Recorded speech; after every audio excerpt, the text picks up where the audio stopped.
Hello. Feel free to skip to the time on screen if you want to get straight to the point, but please do bear in mind when commenting that there may be something you've missed in the introduction if you do skip. I'm not formally qualified to talk about linguistics, but I've been doing it on this channel for a number of years, and I've collaborated with a few people more qualified than myself, so I've ended up with a misplaced sense that I am qualified, but of course I'm not formally qualified, so if you notice anything that you think is a mistake, by all means put it in the comments and I'll try to address those things.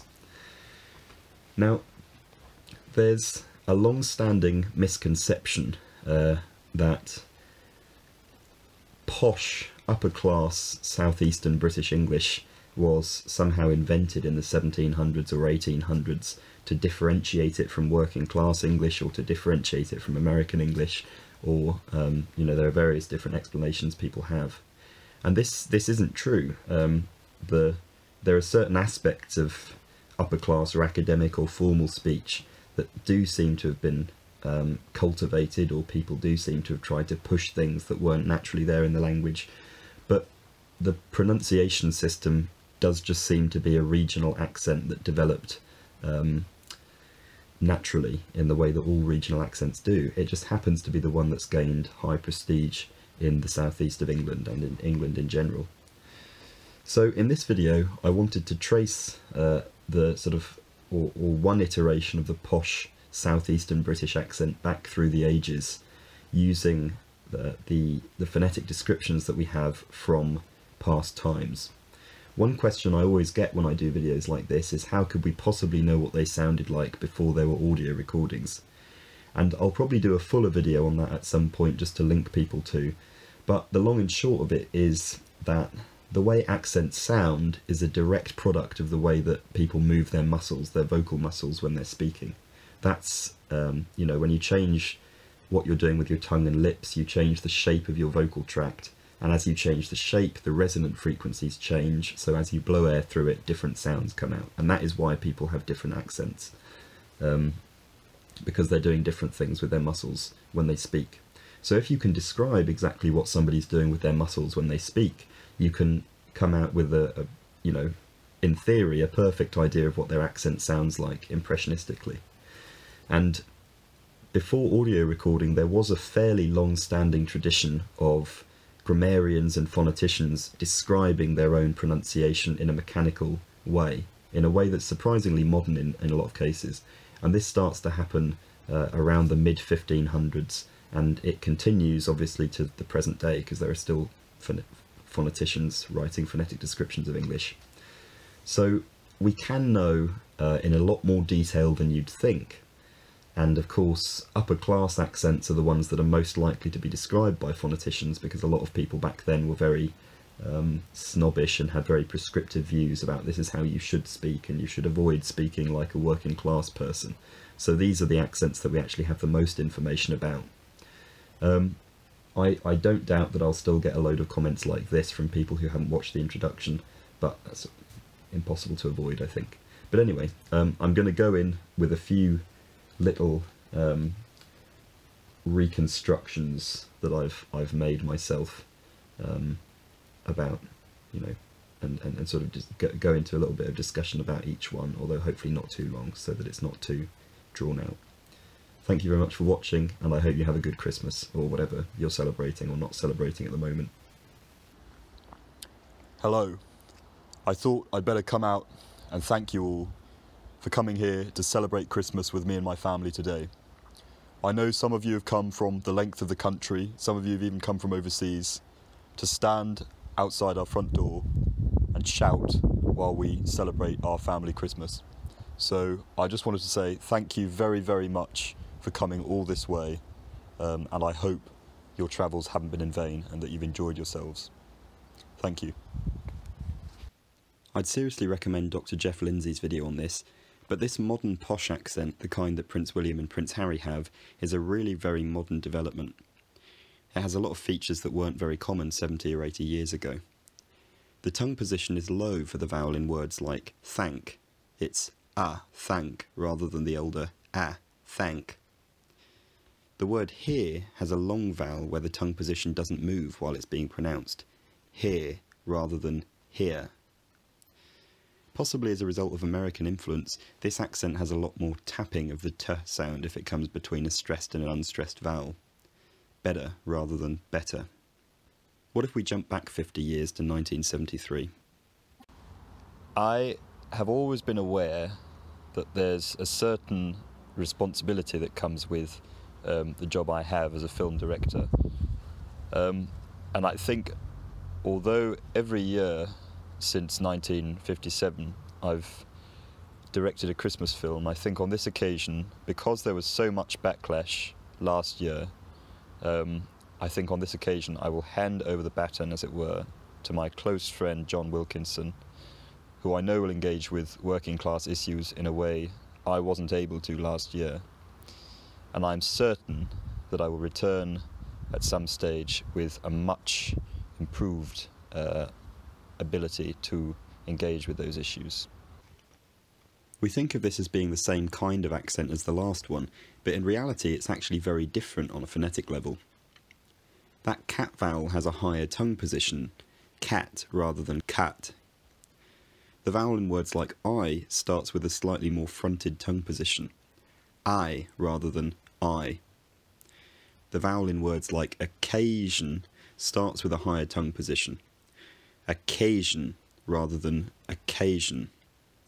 And words like aware end with a slight off-glide to the vowel, aware rather than aware.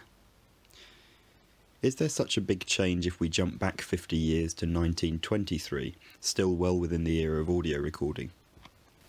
A number of my opponents have suggested undoing a lot of the work that we've done so far, and I would say the very idea appalls me, because it would mean disrespecting an enormous amount of work by people who have dedicated their lives, or the better part of their lives, to this cause. If you listen carefully, it's a fairly dramatic change all over again, miles and miles away from the 2020s one. The I vowel now has a really fronted tongue position, something like I. If a r sound appears between a stressed and unstressed vowel, it can be tapped, very rather than very. The goose vowel has a very backed tongue position, oo rather than the more recent oo.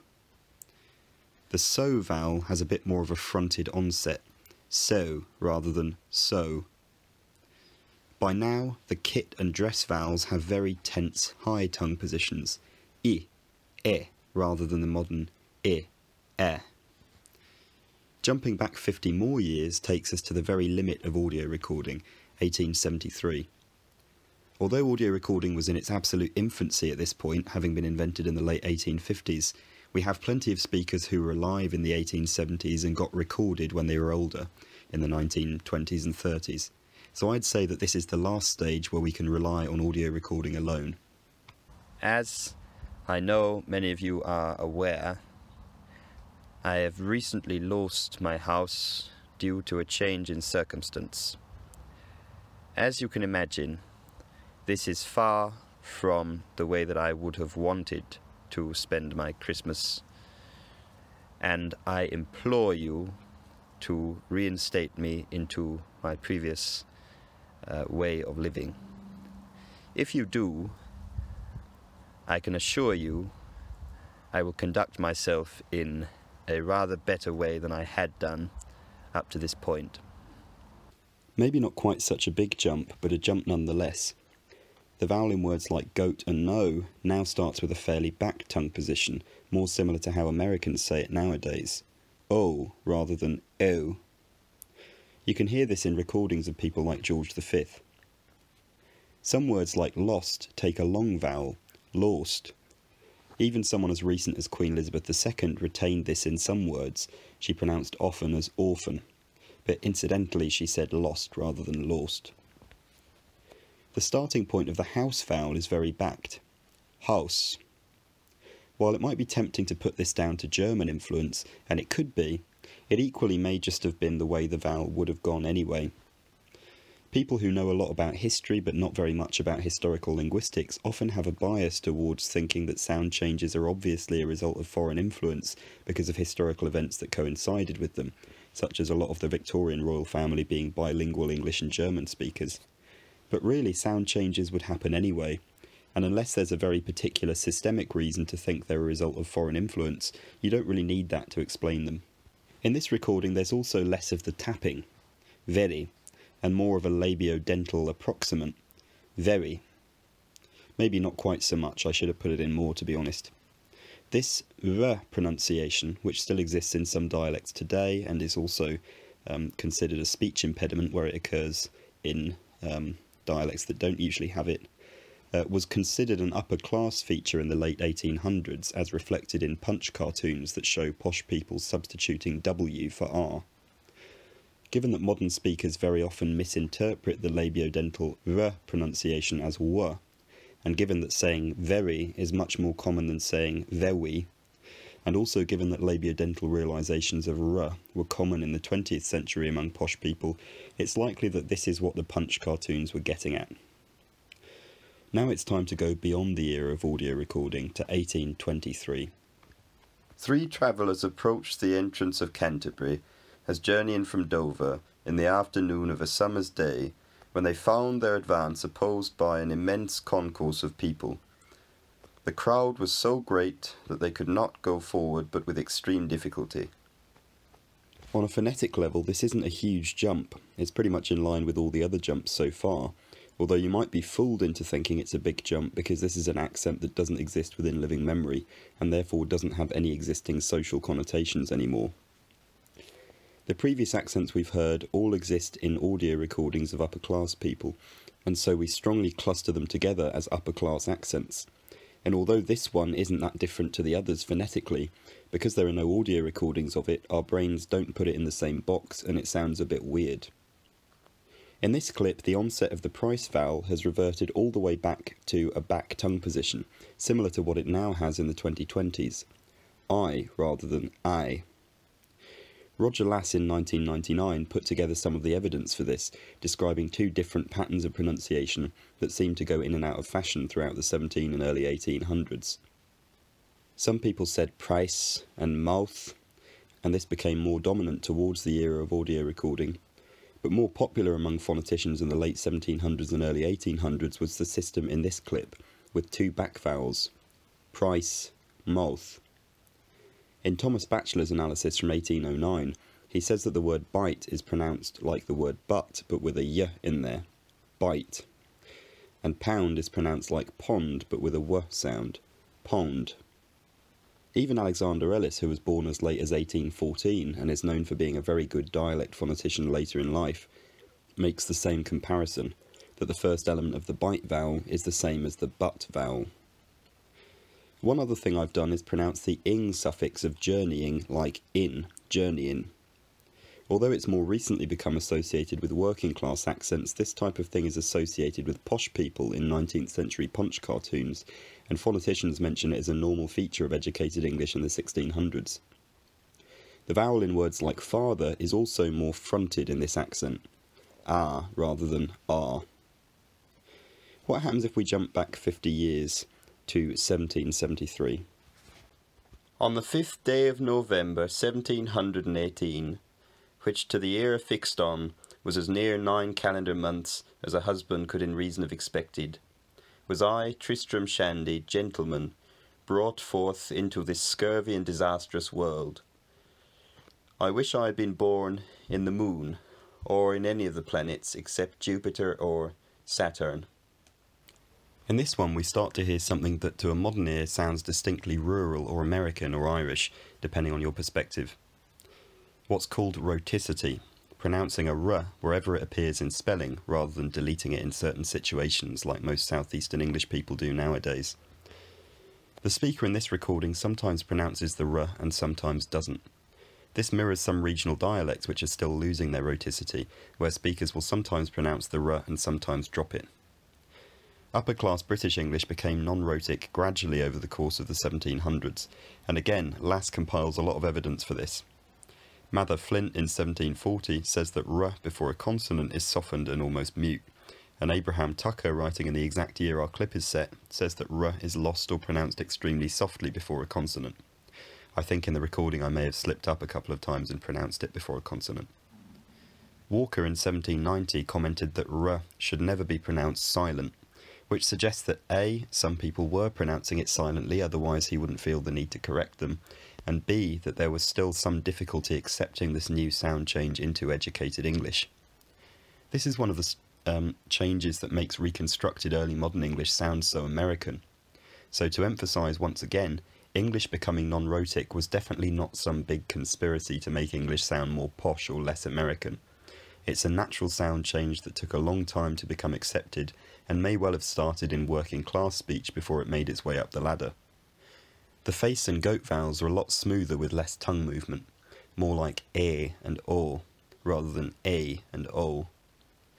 As we'll discover, most phoneticians in the 1600s described them as having these very smooth qualities, and so they were probably gradually moving away from those over the course of the 1700s. I've taken the liberty of moving the tongue position of the cut vowel up slightly here. We know that it started as kut in around 1600, which it still is in the north, and it had lowered to cut by the earliest audio recordings. And we also know that rural dialects near London have an intermediate cut pronunciation, but we don't know how long it took to lower in upper class dialects, so this particular vowel is an educated guess on my part. What if we go back to 1723? There being no natural or divine law for any form of government, or that one person rather than another should have the sovereign administration of affairs, or have power over many thousand different families, who are by nature all equal, being of the same rank, promiscuously born, to the same advantages of nature, and to the use of the same common faculties. Impressionistically, this might be the biggest change all in one go. I think part of that is the sudden increase in rhoticity, making it suddenly slot into a different stereotype in our brain. If you're British, it probably sounds rural or West Country or maybe Irish. If you're from another part of the Anglosphere, you might put it into a different category. The important thing to realise is that our brains are putting these accents into modern social categories that weren't the same back then. What made an accent sound rural or farmerish in the early 1700s must have been different to what makes an accent sound rural nowadays, and when you look at the descriptions of educated phoneticians from back then who explicitly warn against speaking in a rustic or rural way, this is the accent that they seem to be recommending you aim for. So how different actually is it from the last one we looked at, and what were the differences? I've raised the onset of the price vowel. Later, as I said, it's described as I, and in the 1600s it's described as A, and then subsequently A. So I've given an intermediate quality here, back unrounded A. Again, this is an interpolation, and I could be getting the quality slightly wrong in this case, but I think that this value must have existed at some point between 1650 and 1800. The vowel in person is different. Here it's person, like it still is in some Irish accents. Mather Flint in 1740 makes clear that this vowel still has a different quality from the vowel in words like fur, whereas they later merged in accents like mine. Person, fur. Again, the vowel in words like rather is a long front vowel, rather. This is part of a sound change that was ongoing that we now call the trap-bath split. Flint in 1740 describes the state of it then, with words like bath, rather, last, taking a longer and slightly lower vowel than words like cat and bang. Bath, rather, last, but cat, bang. This sound change is described as being especially advanced before r, so the vowel is a bit more backed in the word ar. One thing that might stick out are the pronunciations of the words nature and administration, nature and administration. Again, from Lass's treatment, Robert Nares, much later than this recording in 1784, still recommends this pronunciation of nature, saying that people are at fault if they fail to give the U its full long sound, which he previously defines as U, so altogether nature. Various phoneticians over the years documented the transition from tia clusters to ch. So nature is probably an older, more conservative pronunciation than something like nature, and so it's a safe bet in 1723. The same is true of administration. The syn pronunciation of that ending is more conservative than the more recent shun one.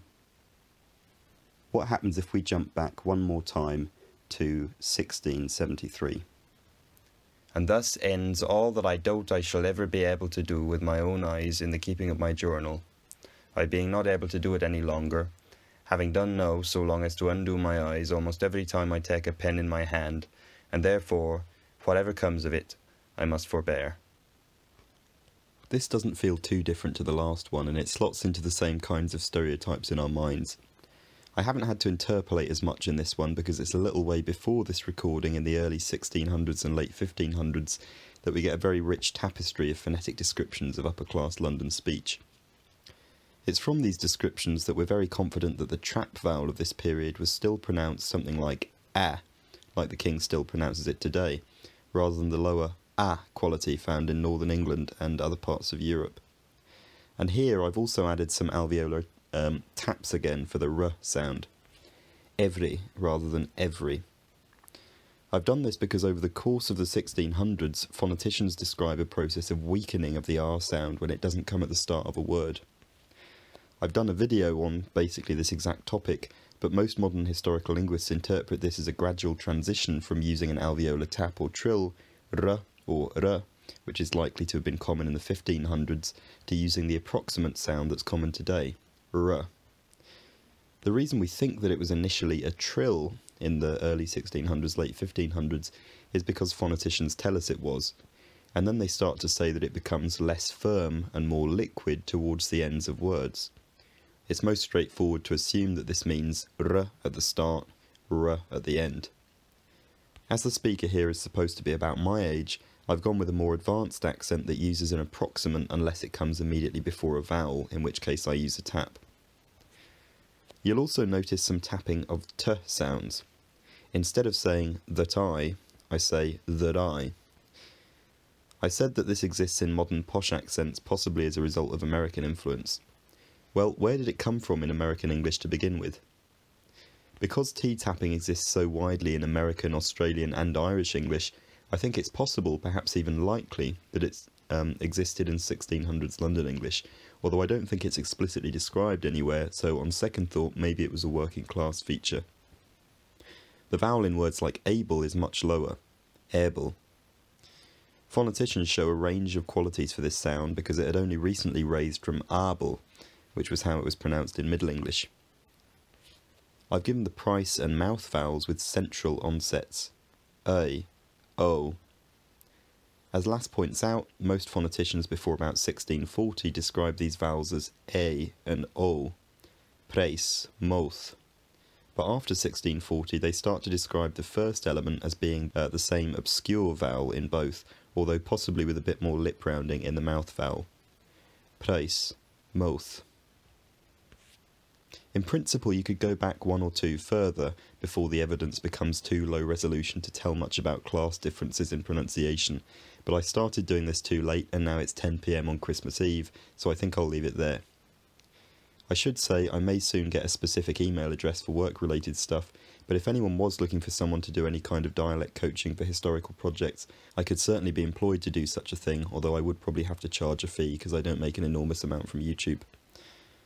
We've got a few film projects on the go at the moment ourselves, one of which I'm hoping we can get done before next Christmas, and the other of which, Jack of the Dump, which we said was going to be released in 2023, will probably be released in 2024, but I'm always hesitant to make promises about these things.